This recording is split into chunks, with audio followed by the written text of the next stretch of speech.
Una propuesta para la posburocracia es el trabajo final de la materia Gerencia Pública de la maestría en Administración Pública. Nuestro propósito es analizar las ideas y teorías que dan origen al paradigma de la nueva gerencia pública e identificar las características que la diferencian de la vieja administración, ¿verdad? Tenemos que Guy Peters y Christopher Hood eh, encuentran 5 supuestos para la interpretación teórica de la administración pública en la transición del cambio de la administración pública progresiva a la nueva gestión pública. El primero es que la influencia política sobre la administración pública es perniciosa. Segundo, que la arena política y económica ambas son complejas. Tercero, el tema de los monopolios. 4, la burocracia como un capitalismo de construcción social. Y 5, el tema de la desconfianza natural, pero que la administración pública puede reconstituirse a sí misma. Y encuentran 3 líneas de acción, que es la regulación gubernamental generalizada, la formación de una carrera de servicio público y el marco. Para las fuentes de una reconfiguración en su fundamento teórico, lo vamos a encontrar de la reforma administrativa,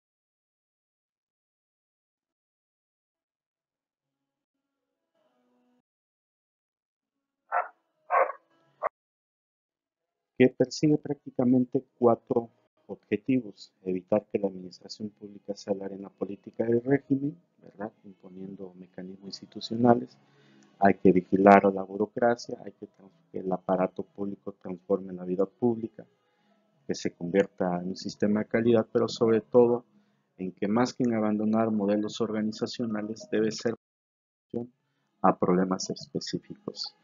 En técnicas y métodos de la gestión pública, identificamos que las estrategias, los procedimientos y las herramientas equivalen a la innovación, es decir, la suma de las políticas públicas deben ser la síntesis de las estrategias, los procedimientos y las herramientas.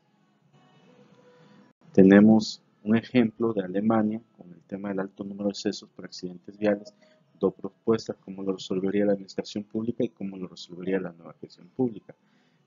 Por un lado es el enfoque incrementalista, por el otro lado es el enfoque de la metodología. Tenemos la metodología política frente a las ocurrencias políticas, que dice que la metodología debe de tener al menos 5 estrategias: la estrategia central, la estrategia de las consecuencias, la estrategia de la cultura, la estrategia del cliente, la estrategia del control.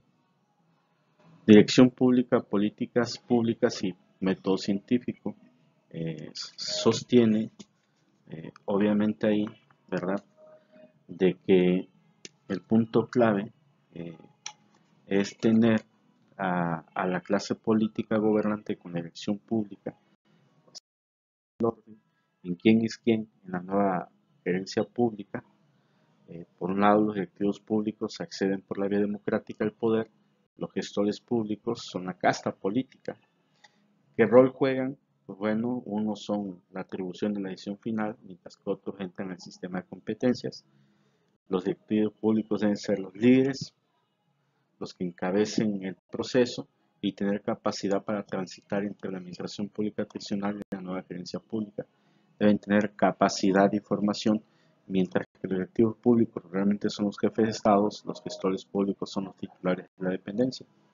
Llevan el timón de la gestión pública, mientras que los gestores públicos tienen que encontrar el modo de generar el máximo valor posible de los recursos disponibles. ¿Cuáles son las estrategias, procedimientos y herramientas? Pues ya sabemos que los procedimientos, estrategias y procedimientos y herramientas que están en función de los objetivos y en función de qué, a quién, por qué y para qué. Bien, el neoliberalismo como origen, sustento teórico y factor debilitante. Ya hablamos que hay un agotamiento teórico del liberalismo. Nace el neoliberalismo en el otoño de 1938 en París, con una cuna intelectual, particularmente la escuela economista austriaca, que propone un mecanismo de precios, la necesidad de la rectoría del Estado y que los fines sociales pueden ser sustituidos por los objetivos económicos enunciados más arriba, es decir, la rectoría del Estado y la renta nacional, que debe ser, eh, como lo propone tanto Keynes, que debe ser pública y abierta. Bien, la administración pública desde la ciudad. Tenemos la escalera que propone la neoyorquina,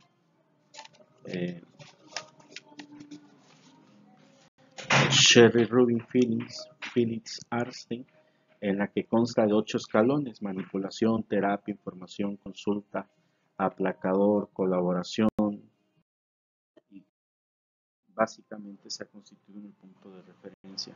Los fundamentos teóricos de la participación ciudadana prácticamente son 4 grupos. El primero es que asocian el concepto con la descentralización territorial. Otro grupo reconocen en la participación ciudadana como un mecanismo de inclusión y empoderamiento. El tercer grupo es que fundamenta la participación ciudadana ante una administración pública en crisis. Y el cuarto grupo es que señala que la incorporación de participación ciudadana en el sistema político surge a raíz de las limitaciones de la representativa. La implementación de mecanismos de participación ciudadana pues obedece a 4 factores sociales: los factores políticos, los de sociedad civil y los factores de costo, es decir, el factor de costo por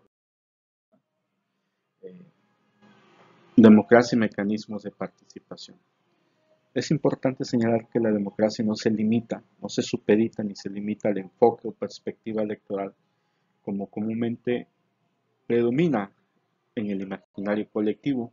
Entonces el debate se tiene que centrar más en lo sustantivo que en el verbo, es decir, hay que ser partícipe y corresponsables. Por lo tanto, como dice Eric Navarro, ¿verdad?, el dilema central en una administración pública democrática se encuentra entre la viabilidad técnica de una actuación eficiente y racional frente al apoyo ciudadano.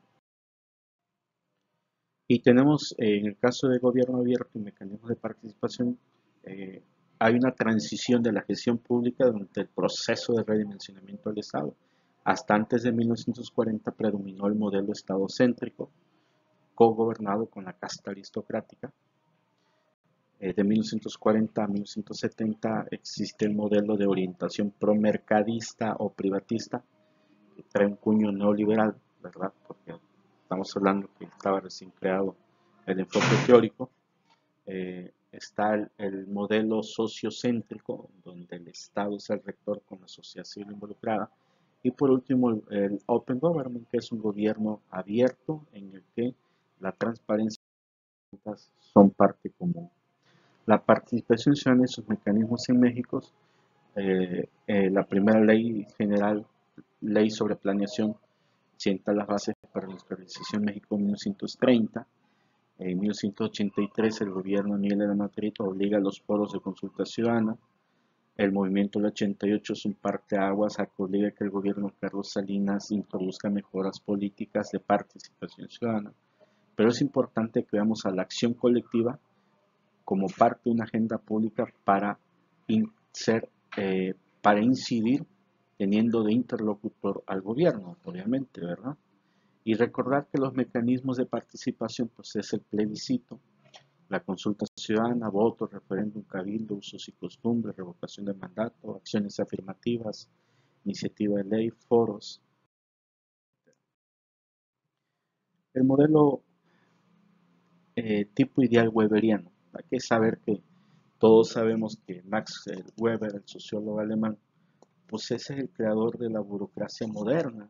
De él parte el modelo, ¿sí?, como estructura organizativa. Entonces prácticamente son 4 los elementos del tipo ideal weberiano.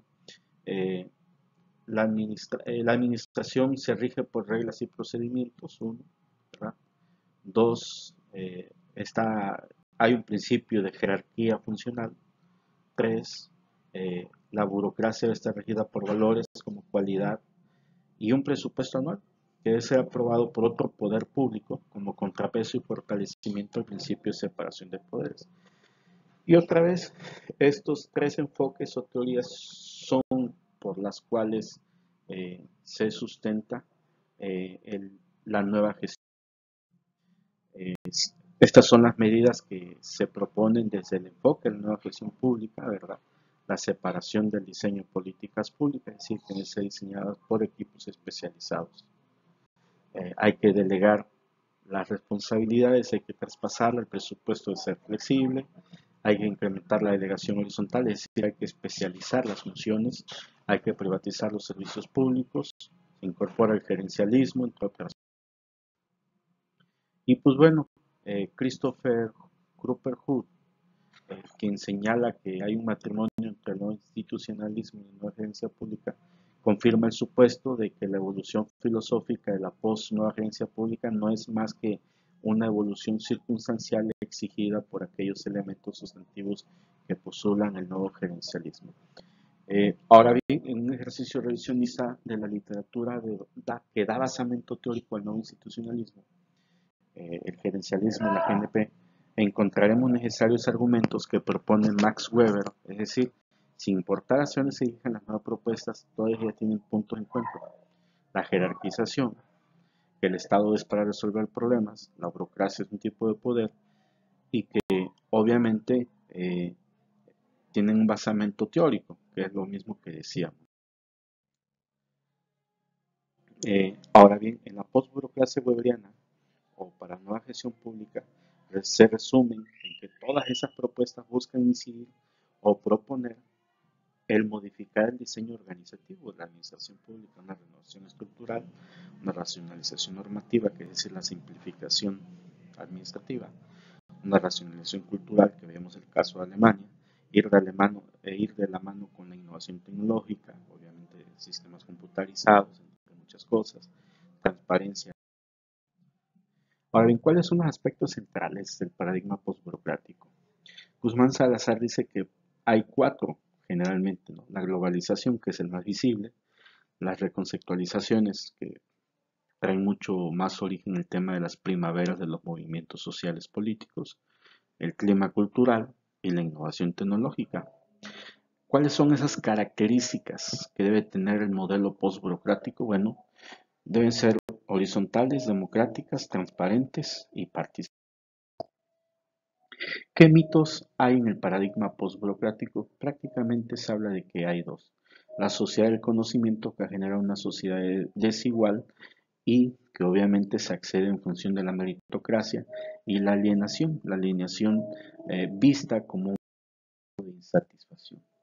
Conclusiones. ¿Qué conclusiones encontramos? Primero, que la nueva gerencia pública no es un método infalible, se construye con método científico, que hay abusos interpretativos, sobre todo organismos internacionales, hay un agotamiento teórico, es decir, por eso se agota el liberalismo y nace el neoliberalismo, las deficiencias del sistema democrático, por eso exigible transparencia en los sistemas, la causa-efecto, es decir, el ciudadano ve al gobierno como tal, el capitalismo renovado, que ya lo veíamos, hay una reconfiguración del rol individuo-estado en el sentido de que ya no es la misma que predominaba hasta el contrato social.